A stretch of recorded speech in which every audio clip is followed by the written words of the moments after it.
السلام علیکم کلاس 10۔ آج ہمارا لیکچر جو ہے وہ سورہ ممتحنہ آیت نمبر 7 سے 13 تک ہے۔ آیت نمبر 7 سے 13 تک ہے اور انشاءاللہ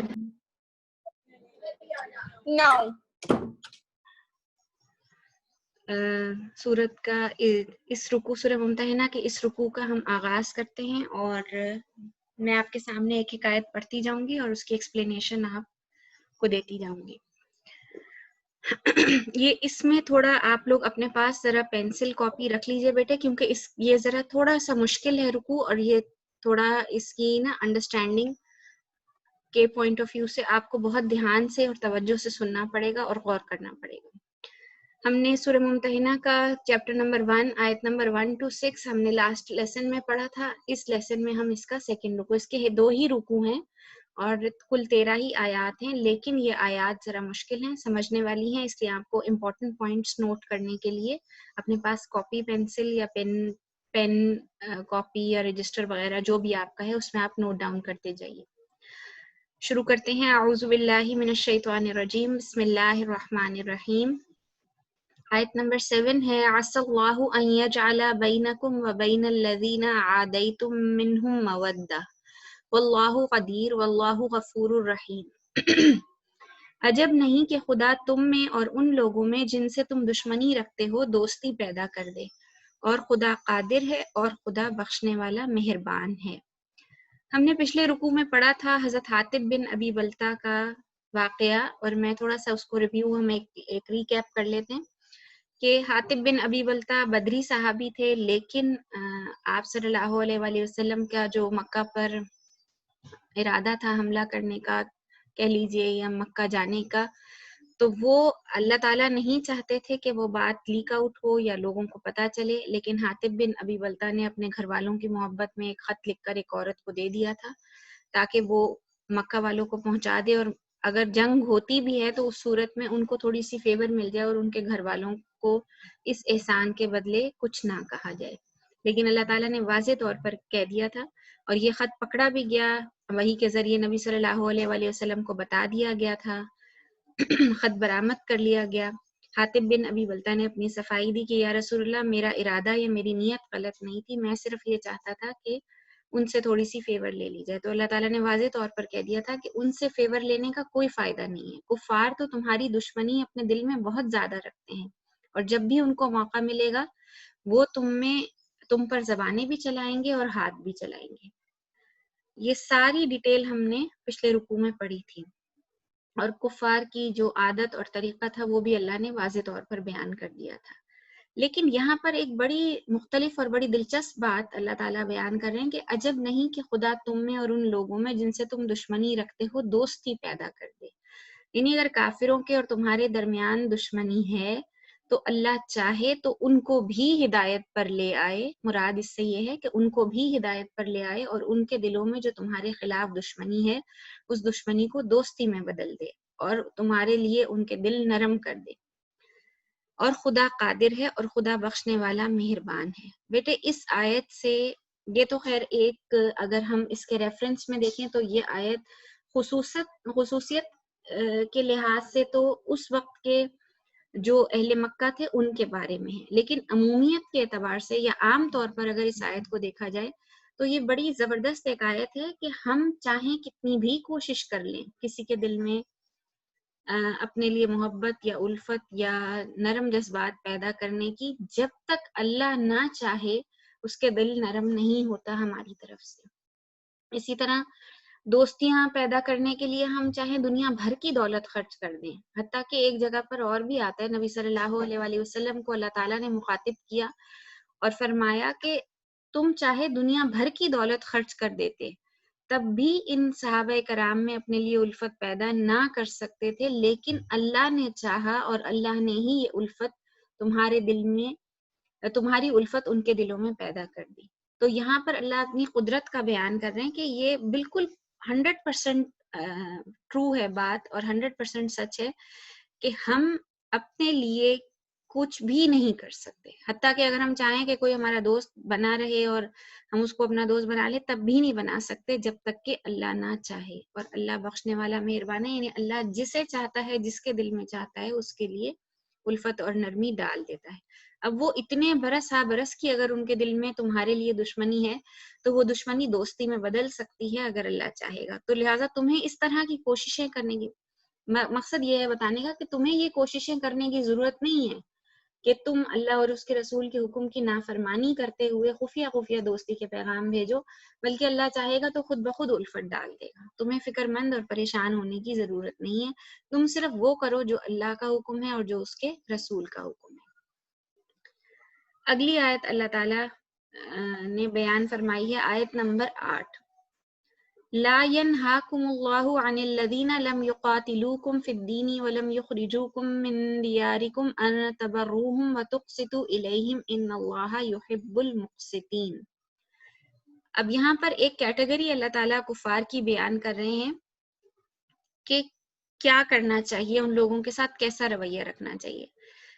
جن لوگوں نے تم سے دین کے بارے میں جنگ نہیں کی اور نہ تم کو تمہارے گھروں سے نکالا، ان کے ساتھ بھلائی اور انصاف کا سلوک کرنے سے خدا تم کو منع نہیں کرتا. خدا تو انصاف کرنے والوں کو دوست رکھتا ہے. ضروری نہیں کہ ہر کافر کے دل میں ہی مسلمانوں کے لیے بغض اور حسد اور نفرت ہو. عام طور پر جو عوام الناس ہے اس میں بہت سے معاشرے ایسے ہوتے ہیں جہاں پر مسلمان اور غیر مسلم رہتے ہیں، لیکن اس کا مطلب یہ نہیں کہ سارے کے سارے غیر مسلم جو ہیں وہ مسلمانوں کے خلاف نفرت کرتے ہیں یا نفرت رکھتے ہیں.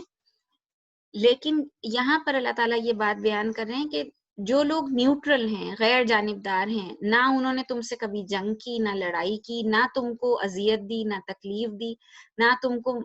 وطن بدر کیا، نہ تم کو تمہارے گھروں سے نکالا،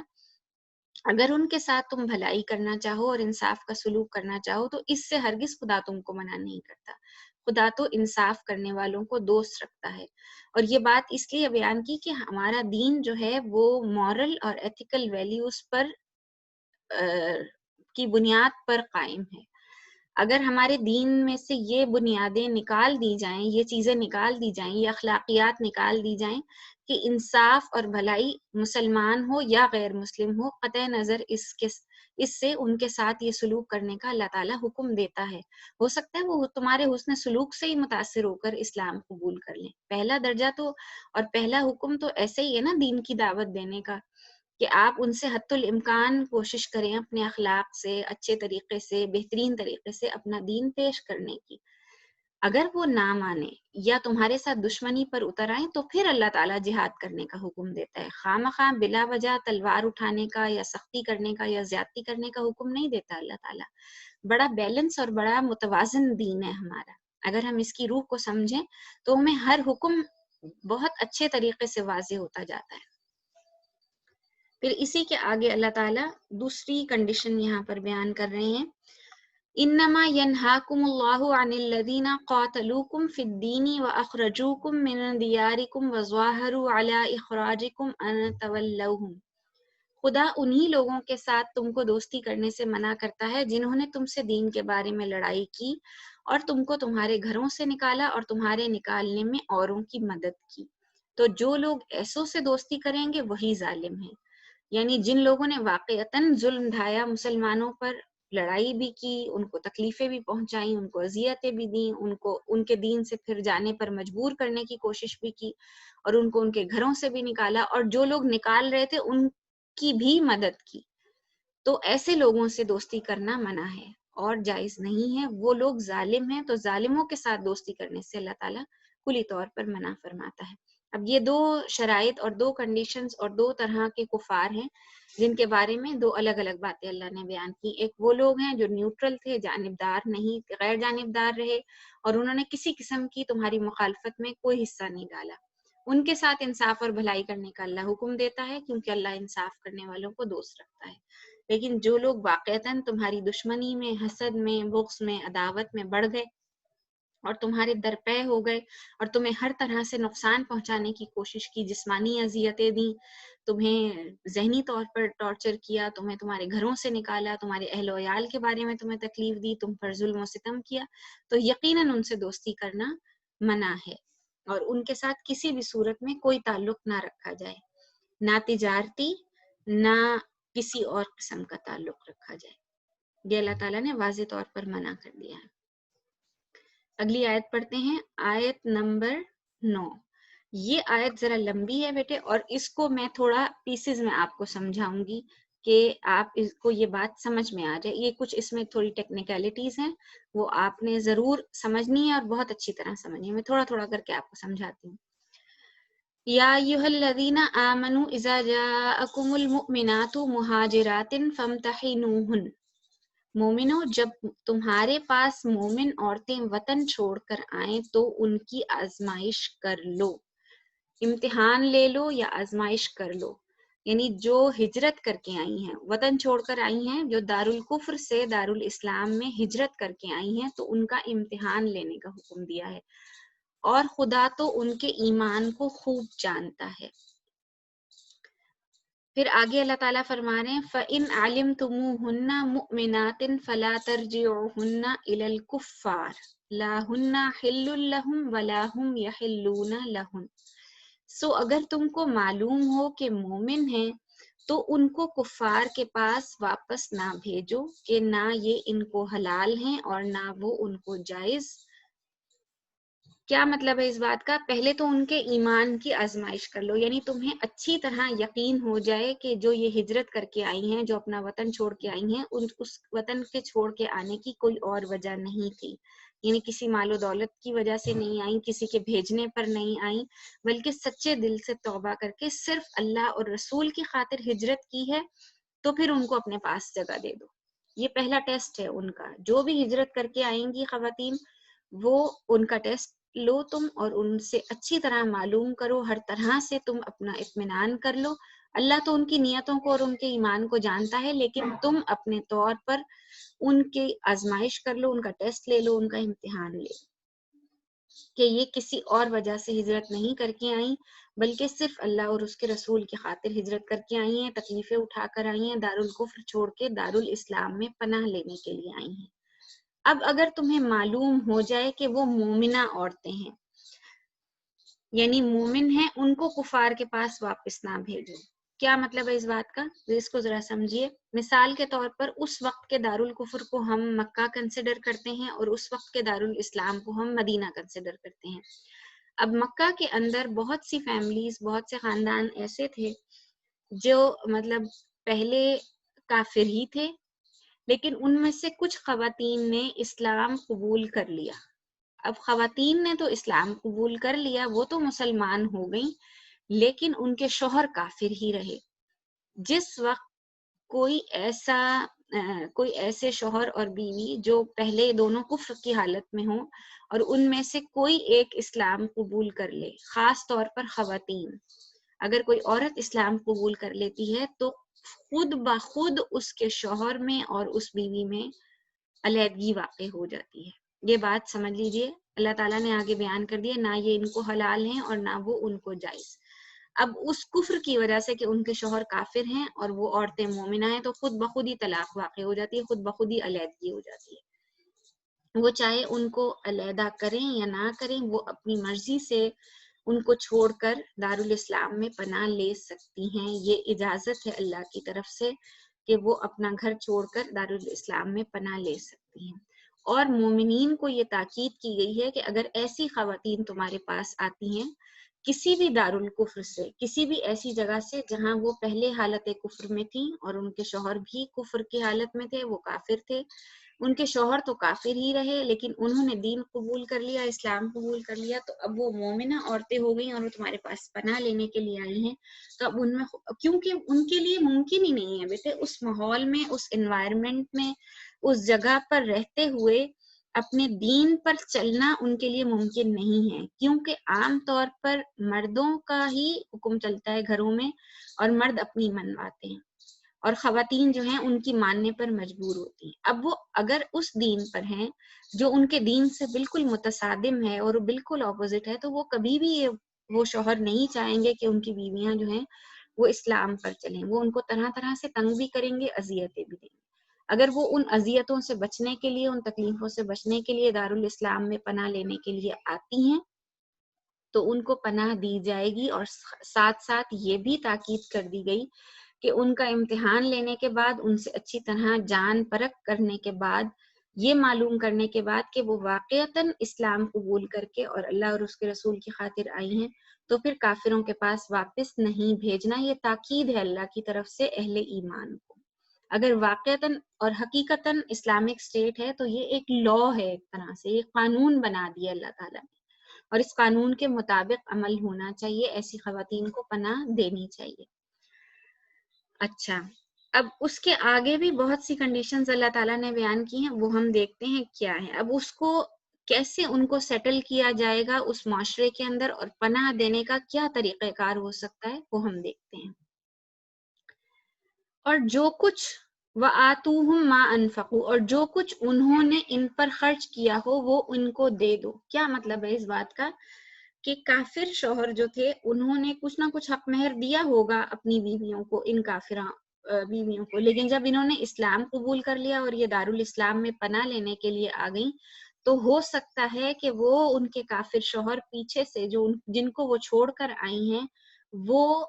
اسلامی ریاست سے اس حق مہر کا مطالبہ کر دیں، اس رقم کا یا جو بھی چیز انہوں نے دی ہے اس کا مطالبہ کر دیں کہ ٹھیک ہے، اگر آپ نے ان خواتین کو اپنے پاس رکھنا ہے تو جو ہم نے ان پر خرچ کیا ہے، جو مہر ہم نے ان کو دیا تھا، وہ آپ ہمیں ادا کر دیں.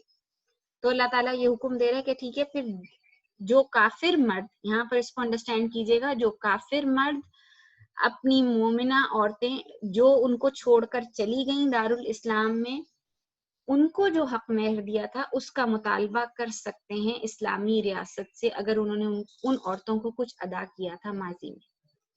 اور اسلامی ریاست کی یہ ذمہ داری اور لائبلٹی بنا دی اللہ تعالیٰ نے. یہ بھی ایک قانون پاس کر دیا کہ اگر وہ تم سے مطالبہ کرتے ہیں تو تم وہ اس مال کی رقم ان کافر لوگوں کو، ان کے کافر شوہروں کو ادا کرو گے اور ان عورتوں کو اپنے پاس پناہ دو گے. لوٹانا نہیں ہے تم نے، ان کو واپس نہیں کرنا،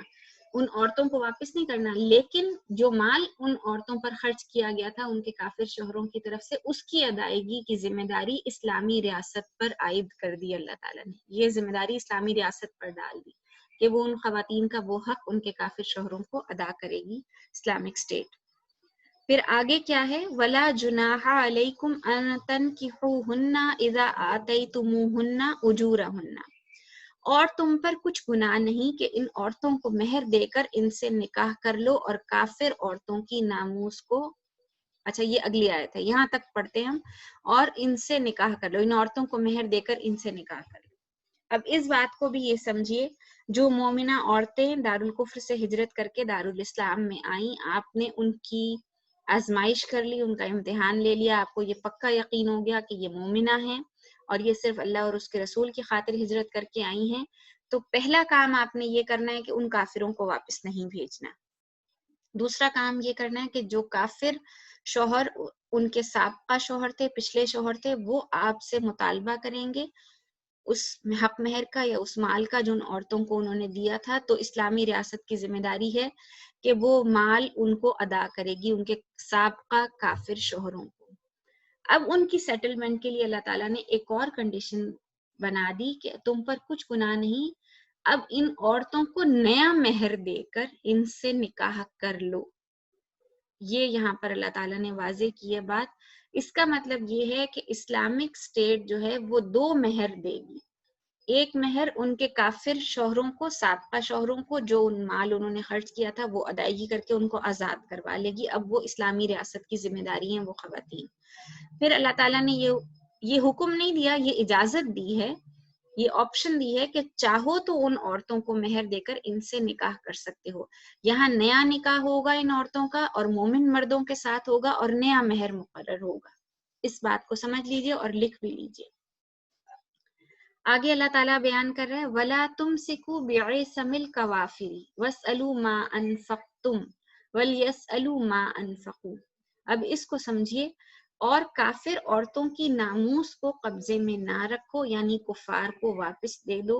اور جو کچھ تم نے ان پر خرچ کیا ہو تم ان سے طلب کر لو، اور جو کچھ انہوں نے اپنی عورتوں پر خرچ کیا ہو وہ تم سے طلب کر لیں. یحکم بینکم واللہ علیم اللہ علیم حکیم. یہ خدا کا حکم ہے جو تم میں فیصلہ کیے دیتا ہے، اور خدا جاننے والا حکمت والا ہے. اب یہاں پر بھی ایک بات سمجھیے، یہ معاملہ تو تھا ان مومنہ عورتوں کا جو دارالکفر سے ہجرت کر کے آئی تھیں. دارالاسلام میں ان کو پناہ بھی دے دی گئی، ان کے سابقہ شوہروں کو ادائیگی بھی کر دی گئی، اور اگر چاہو تو ان مومنہ عورتوں سے نیا مہر مقرر کر کے نکاح کر سکتے ہو. یہ سیٹلمنٹ یہاں پر ہو گئی. اب یہاں سے دوسرا کیس شروع ہو رہا ہے، اور وہ کیس یہ ہے کہ جو مومن مرد ہجرت کر کے آئے تھے دارالکفر سے دارالاسلام میں، ہو سکتا ہے کہ ان کی فیملیز میں بھی ایسی خواتین موجود ہوں جو ایسی بیویاں ہوں جن کو وہ چھوڑ آئے تھے، انہوں نے اسلام قبول نہیں کیا اور وہ اپنے کفر کے دین پر ہی رہی. تو اب تم ان کو طلاق دے دو، اب تمہارا ان سے کوئی واسطہ نہیں، اب تم ان کو اپنے نکاح میں نہ رکھو، وہ کفار کو واپس دے دو کیونکہ انہوں نے کفر کے دین کو پسند کیا اور تم نے اسلام قبول کر لیا. اب تم بحیثیت میاں بیوی رہو گے تو بہت سے مسائل کھڑے ہوں گے، تو بہتر یہ ہے کہ ان کو کفار کی طرف واپس بھیج دو کیونکہ ان کا دل کفر پر ہی مطمئن رہے گا. اور جو کچھ مہر ہو سکتا ہے تم نے بھی مہر دیا ہو پہلے ان عورتوں کو تبھی نکاح کیا ہو،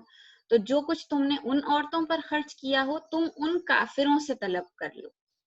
اور جو کچھ انہوں نے اپنی عورتوں پر خرچ کیا ہو وہ تم سے طلب کر لیں. یعنی جو عورتیں یہاں پر آئی تھیں اس کی جو مال کی ادائیگی ہے وہ تم سے طلب کر سکتے ہیں کافر لوگ، اور جو تمہاری کافرہ عورتیں اہل کفر کے پاس رہ گئی ہیں اور تم نے ان کو علیحدہ کر دیا ہے، ان کو تم نے طلاق دے دی ہے، تو تم نے جو کچھ ان پر خرچ کیا ہے تم ان کافر لوگوں سے طلب کر لو، طلب کر سکتے ہو. یہ اللہ تعالیٰ نے یعنی برابر کیا ہے، متوازن کیا ہے، ایک توازن پیدا کیا کہ اگر وہ تم سے ادائیگی طلب کرتے ہیں تو تم بھی جو مال تم نے ان عورتوں پر خرچ کیا تم ان لوگوں سے طلب کر سکتے ہو. اب وہ ان کی ذمہ داری ہے کہ وہ تمہیں ادا کریں، اور یہ اللہ کا حکم ہے، یعنی اللہ تعالیٰ نے یہ لا پاس کر دیا ہے اور جو تم میں فیصلہ کیے دیتا ہے اس نے یہ ڈیسیژن دے دیا ہے، ایک طرح سے یہ ایک قانون پاس ہو گیا ہے. اور وجہ کیا ہے؟ اللہ جاننے والا ہے، حکمت والا ہے، تاکہ یہ نہ ہو کہ تم تو ادائیگی کر رہے ہو لیکن جو مال تم نے خرچ کیا ہے اور تمہارے دل میں اس میں ایک کوئی کجی آ رہی ہے، تو اللہ تعالیٰ نے تمہارے دل کو غنی کرنے کے لیے یہ حکم دے دیا کہ تم ان سے بھی طلب کر سکتے ہو. اگلی کنڈیشن پڑھتے ہیں کیا ہے. وَإِن فَاتَكُمْ شَيْءٌ مِّنْ أَزْوَاجِكُمْ إِلَى الْكُفَّارِ فَعَاقَبْتُمْ فَآتُوا الَّذِينَ ذَهَبَتْ أَزْوَاجُهُمْ مِثْلَ مَا أَنفَقُوا. یہ بھی تھوڑی ٹیکنیکل بات ہے، اس کو بھی ذرا سمجھیے کیا ہے. اور اگر تمہاری عورتوں میں سے کوئی عورت تمہارے ہاتھ سے نکل کر کافروں کے پاس چلی جائے اور اس کا مہر وصول نہ ہوا ہو، پھر تم ان سے جنگ کرو، اور ان سے تم کو جو غنیمت ہاتھ لگے تو جن کی عورتیں چلی گئی ہیں ان کو اس مال میں سے اتنا دے دو جتنا انہوں نے خرچ کیا تھا، اور خدا سے جس پر تم ایمان لائے ہو ڈرو. اچھا، اللہ تعالیٰ نے یہ فرما دیا کہ تم ان سے طلب کر سکتے ہو کافر لوگوں سے، لیکن یہ ضروری نہیں ہے کہ وہ اگر تم اپنے اصولوں کی پاسداری کر رہے ہو تو یہ بالکل ضروری نہیں ہے کہ وہ بھی اپنے اصولوں کی پاسداری کریں اور تمہیں اتنی ہی رقم کی ادائیگی کریں. بس اگر تمہاری کوئی عورت کافرہ ہے اور وہ کافروں کے پاس چلی گئی ہے یا پہلے سے موجود ہے اور تمہیں وہ ادائیگی انہوں نے نہیں کی، اس کا مہر تمہیں وصول نہیں ہوا، پھر اللہ تعالیٰ اسلامک اسٹیٹ کو یہ حکم دے رہے ہیں کہ تم ان سے جنگ کرو. اب یہ اسلامی ریاست کی ذمہ داری ہے کہ اس مال کو وصول کرنے کے لیے کہ جو حق مہر مسلمانوں نے خرچ کیا تھا اپنی کافرہ بیویوں پر اور اس کی ادائیگی ان کو نہ ہو سکی، تو اس مال کو طلب کرنے کے لیے اللہ تعالیٰ یہ کہہ رہے ہیں کہ تم ان سے جنگ کرو. یعنی اسلامی ریاست جو ہے وہ ان سے جنگ کرے گی اس دارالکفر کے ساتھ. پھر جو مال غنیمت ہاتھ لگے گا تو اس مال غنیمت میں ان لوگوں کا حصہ باقاعدہ لگایا جائے گا جن کی عورتیں کافرہ تھیں یا تو وہ وہیں رہ گئی تھیں یا وہ چلی گئی تھیں، تو جو حق مہر انہوں نے اپنی سابقہ بیویوں کو دیا تھا اس مال غنیمت میں سے ایک حصہ امیر وقت یا حاکم وقت لگائے گا اور ان لوگوں کو ادائیگی کی جائے گی جنہوں نے اپنی کافرہ بیویوں کو حق مہر دیا تھا یا مال دیا تھا، تاکہ ان کے دل بھی غنی رہیں۔ اب اگر کافر دارالکفر میں کی جو ریاست ہے وہ ادائیگی نہیں کرتی یا وہ کافر مرد ان کو ادا نہیں کرتے، تو یہ اسلامی ریاست کی ذمہ داری ہے کہ وہ جنگ کر کے مال غنیمت وصول کرے گی اور اس مال غنیمت میں سے ان لوگوں کا بھی حصہ لگائے گی جن کی بیویاں کافرہ تھیں یا کافروں کے پاس چلی گئی تھیں، تو ان کے اوپر جو سابقہ حق مہر ادا کیا گیا تھا وہ مال غنیمت میں سے ادا کیا جائے گا۔ اس بات کو بھی سمجھ لیجئے اور لکھ لیجئے۔ اگر پھر بھی نہیں سمجھ آئے گا تو جو کوسچن آنسر کا سیشن ہوگا اس میں انشاءاللہ دوبارہ ایکسپلین کروں گی۔ آیت نمبر 12، یا ایہا النبی اذا جاءک المؤمنات یبایعنک علی الا یشرکن باللہ شیئا ولا یسرقن ولا یزنین ولا یقتلن اولادہن ولا یأتین ببہتان یفترینہ بین ایدیہن وأرجلہن ولا یعصینک فی معروف فبایعہن واستغفر لہن اللہ ان اللہ غفور رحیم۔ اے پیغمبر صلی اللہ علیہ وآلہ وسلم، جب تمہارے پاس مومن عورتیں اس بات پر بیعت کرنے کو آئیں کہ خدا کے ساتھ نہ تو شرک کریں گی، پہلی کنڈیشن کیا ہے کہ اللہ کے ساتھ شرک نہیں کریں گی، اب یہ بیعت لی جا رہی ہے، یہ اسی امتحان کا ایک طریقہ کار ہے، اور بیعت کا مطلب ہے کہ وہ پوری کمٹمنٹ دے رہی ہیں اپنی، وہ پکا اور پختہ وعدہ کر رہی ہیں، نہ چوری کریں گی، نہ بدکاری کریں گی، نہ اپنی اولاد کو قتل کریں گی، نہ اپنے ہاتھ پاؤں میں کوئی بہتان باندھ لائیں گی، یعنی کوئی جھوٹا الزام باندھ نہیں لائیں گی، اور نہ نیک کاموں میں تمہاری نافرمانی کریں گی، یعنی جو تم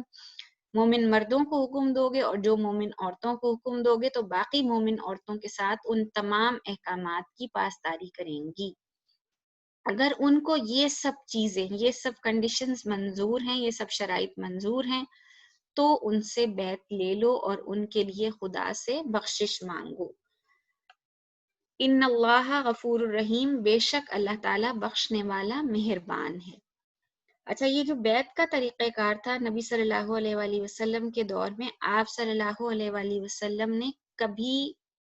کسی خاتون کے ہاتھ سے بیعت نہیں لی تھی۔ ایک کپڑا ہوتا تھا درمیان میں بڑا سا، اور کپڑے کا ایک کنارہ آپ صلی اللہ علیہ وسلم پکڑ لیتے تھے اور دوسرا کنارہ جب خواتین آتی تھیں پردے کے پیچھے، وہ باری باری ایک ایک خاتون آتی جاتی تھیں اور وہ اس کپڑے کو پکڑ کے ان تمام شرائط کے مطابق وہ کمٹ کر لیتی تھیں کہ ہمیں یہ تمام باتیں منظور ہیں، اور پھر اس طرح سے وہ اسلامی ریاست کے اندر آ جاتی تھیں اور اسلامی ریاست ان کی ذمہ داری کو ایکسیپٹ کر لیتی تھی۔ یہ بیعت کا طریقہ ہوتا تھا، کیونکہ بیعت کا ایکچوئل میننگ ہے، اصل مطلب ہے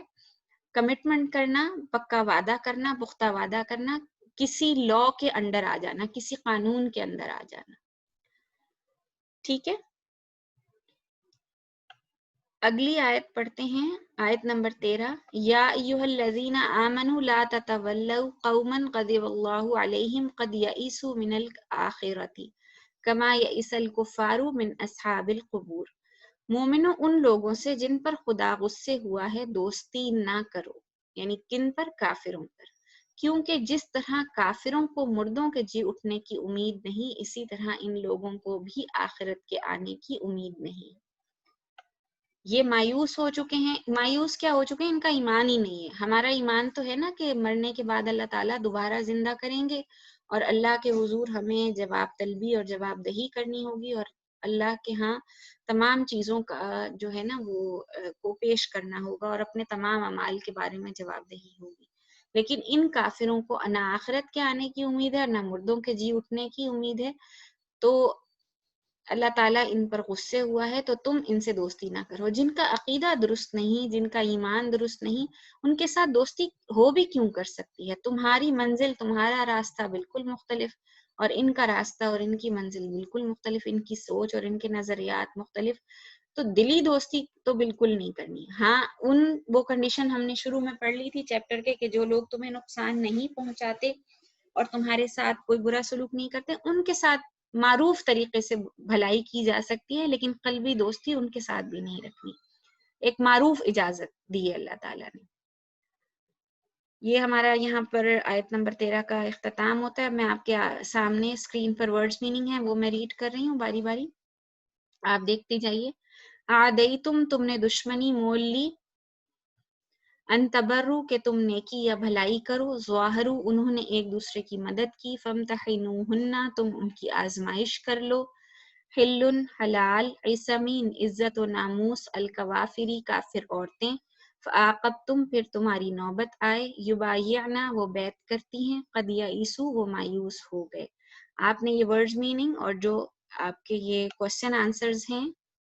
ٹیکسٹ بک کے اینڈ میں، یہ آپ نے اسی لیسن کے اندر سے ہیڈنگز کے ساتھ جس طرح ہم 9 میں کرتے رہے ویسے ہی آپ نے اپنے رجسٹرز پر کرتے جانا ہے. سورہ احزاب ہماری پہلے مکمل ہو چکی تھی، اور اب یہ سورہ ممتحنہ کا بھی آج دوسرا رکوع ہمارا مکمل ہو گیا. تو بیٹے ساتھ ساتھ اپنا کام کرتے جائیے تاکہ آپ کو بعد میں کوئی پریشانی نہ ہو. اگر آپ اپنا کام پینڈنگ کریں گی اور چھوڑتی جائیں گی تو آپ کے نوٹس نہیں بن پائیں گے. اس لیے کوشش کریں کہ آپ اپنے نوٹس جو ہیں وہ ساتھ ساتھ مکمل کرتی جائیں. لیسن ہمارا یہاں پر اینڈ ہوتا ہے. اب میں آپ کو انمیوٹ کروں گی، تو آپ لوگ جو ہیں وہ کوئی کوشچن کرنا چاہیں تو